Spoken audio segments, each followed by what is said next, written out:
다 같이 사도신경하심으로 신앙 고백하시겠습니다.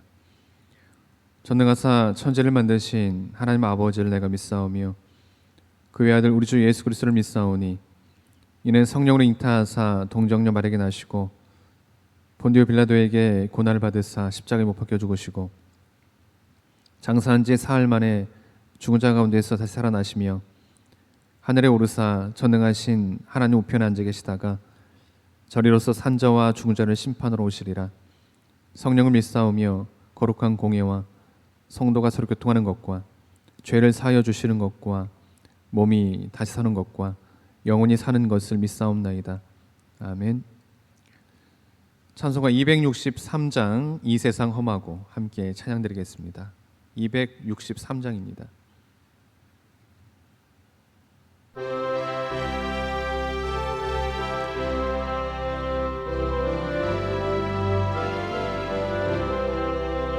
이 세상 험하고 나 비록 약하나 늘 기도 힘쓰면 큰 권능 얻겠네. 주의 은혜로 대속 받아서 비와 같이 붉은 죄는 같이 이겠네. 주님의 권능은 한없이 크오니 돌 같은 내 마음 곧 녹여주소서. 주의 은혜로 대속 받아서 비와 같이 붉은 죄는 같이 이겠네. 내 마음이 약하여 늘 넘어지오니 주 예수 임주사 굳세게 하소서.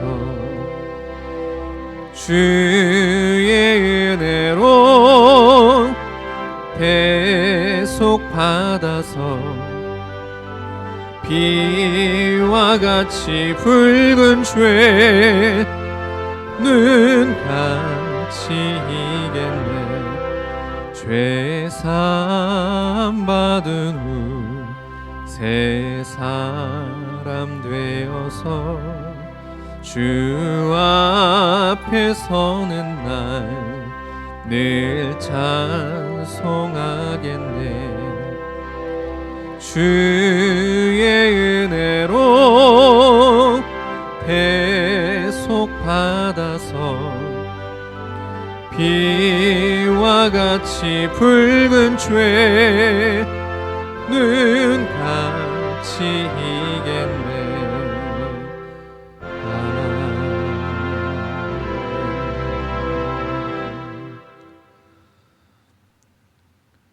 함께 나눌 말씀은 느헤미야 5장 14절에서 18절 말씀까지입니다.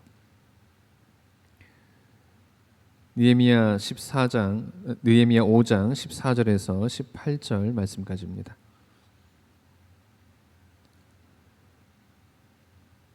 또한 유다 땅 총독으로 세움을 받은 때 곧 아닥사스다 왕 제20년부터 제32년까지 12년 동안은 나와 내 형제들이 총독의 눈에 녹을 먹지 아니하였느니라.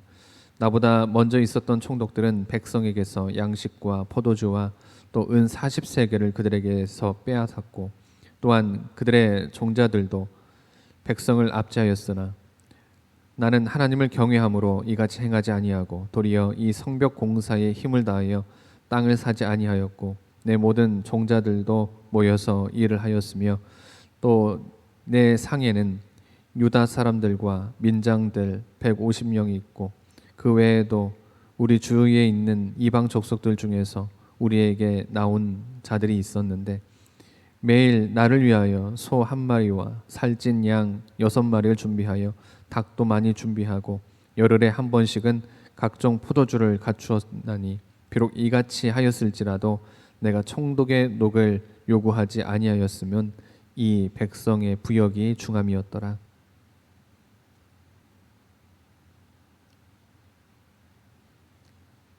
이스라엘이 무너진 성벽을 수축하는 데 있어서 외부의 방해 공작이 많이 있었습니다.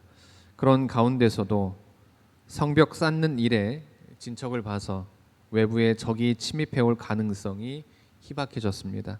그러자 잠재해 있던 이스라엘 민족 공동체 내부의 갈등이 표출되기 시작했습니다. 그것은 다름 아닌 자기만 잘 살겠다는 이기주의였습니다. 그것은 성벽 완공을 앞둔 시점에서 큰 난관이었습니다. 이와 관련된 내용을 이 시간 본문을 통해서 함께 살펴보도록 하겠습니다. 먼저 공동체의 위기와 그 원인입니다. 이스라엘이 외부의 방해 요인을 극복하고 예루살렘 성벽 재건 공사가 한창 진행이 되고 있을 때 내부의 문제로 인해 과업을 중단해야 할 위기에 처하게 되었습니다. 공사 진행의 주역들인 백성들이 원망하기 시작한 것입니다. 일사불란하게 기쁨으로 진행해도 어려운 일인데 원망이 생기면 일이 원활하게 진행될 수 없습니다. 포로에서 돌아와 상당한 세월이 지난 후 천신만고 끝에 진행된 성벽 공사가 중단될 위기에 처한 것입니다. 원망한 원인은 이렇습니다. 흉년으로 곡식을 얻기가 힘들었습니다. 페르시아 왕이 부과한 과다한 세금 또한 내기가 힘들었습니다.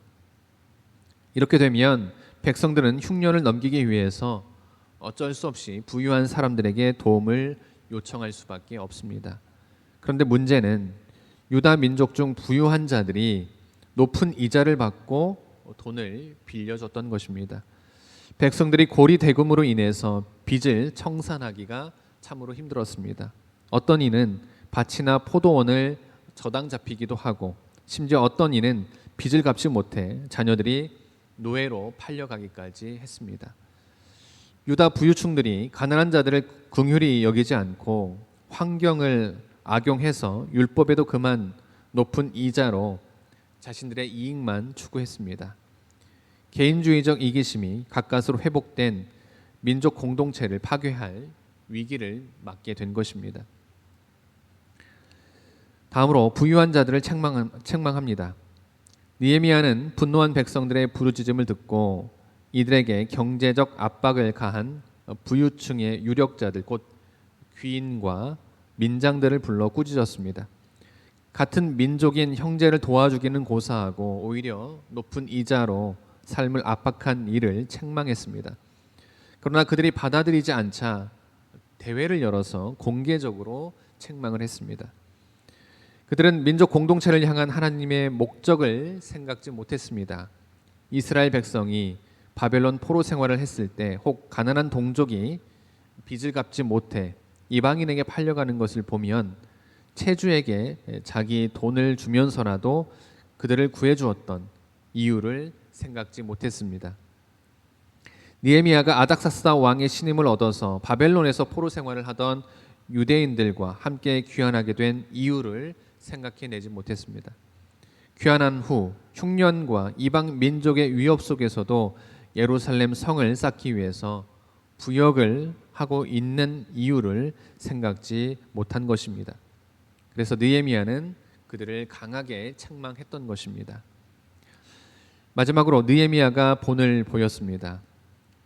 느헤미야는 경제적 어려움으로 부르짖는 백성들 앞에서 자신이 민족 공동체에 대한 하나님의 언약적 목적을 위해서 어떻게 희생해 왔는지를 밝히고 있습니다. 전 총독과 그를 따르던 자들은 유다 백성들을 과중한 세금 징수로 압박했습니다. 그들은 양식과 포도주와 매월 은 40세겔을 세금으로 징수했습니다. 그러나 느헤미야 자신은 총독으로 있으면서 사례를 전혀 받지 않고 있었고 자비량으로 했다고 밝히고 있습니다. 심지어 관리들을 위한 경비까지 자신의 사비로 사용했다고 밝히고 있습니다. 이처럼 우리는 민족 공동체뿐만 아니라 교회 공동체와 가정 공동체에 대한 하나님의 목적을 인지해야 됩니다. 그리고 그것을 위해서 자기 중심적 이기주의 정신을 버리고 희생 정신을 가져야 됩니다. 교회도 서로 돌보며 살아가는 공동체적인 책임을 져야 하는 것입니다. 사랑하는 성도 여러분, 성벽 건축 중에 백성들이 원망하기 시작했습니다. 부유한 자들이 흉년으로 고생하는 가난한 백성들을 착취하였기 때문입니다. 공동체의 위기이고 하나님 나라의 위기입니다. 느헤미야가 나서서 부자들에게 가난한 백성들을 돌아보라고 함으로써 문제가 해결되었습니다. 부자들이 순종한 원인은 느헤미야가 총독으로서의 모든 권리를 포기하고 자기 재산으로 백성들을 섬긴 본을 보였기 때문이었습니다. 하나님 나라 건설에는 언제든지 위기가 있습니다. 그러나 그 위기 중에 느헤미야처럼 신앙 공동체를 진심으로 사랑하고 또 전심으로 섬기며 위기를 극복해가는 우리 모두가 되기를 주님의 이름으로 기원합니다. 기도하시겠습니다. 하나님 감사합니다. 오늘도 귀한 하루 허락하여 주시고 귀한 말씀으로 하루를 시작하게 하시니 참으로 감사드립니다. 하나님, 오늘 본문 말씀을 통해 우리는 이스라엘이 무너진 성벽을 수축한 이후 내부적인 문제가 발생해서 공동체의 위기가 왔지만 느헤미야의 사랑과 헌신으로 위기를 타개해 나갔음을 보게 됩니다. 하나님, 이 시간 바로 얻기는 하나님 나라 건설에는 언제든지 위기가 있지만 느헤미야처럼 전심으로 사랑하고 헌신의 자세로서 잘 이겨나가는 우리 모두가 될 수 있도록 인도하여 주옵소서. 오늘 하루도 지켜주시고 인도하여 주실 믿으며 이 모든 말씀 예수님의 이름으로 기도드립니다. 하늘에 계신 우리 아버지여, 이름이 거룩히 여김을 받으시오며 나라가 임하오시며 뜻이 하늘에서 이루어진 것 같이 땅에서도 이루어지이다. 오늘 우리에게 일용할 양식을 주시옵고 우리가 우리에게 죄진 자를 사하여 준 것 같이 우리 죄를 사하여 주시옵고 우리를 시험에 들게 하지 마옵시고 다만 악에서 구하옵소서. 나라와 권세와 영광이 아버지께 영원히 있사옵나이다. 아멘.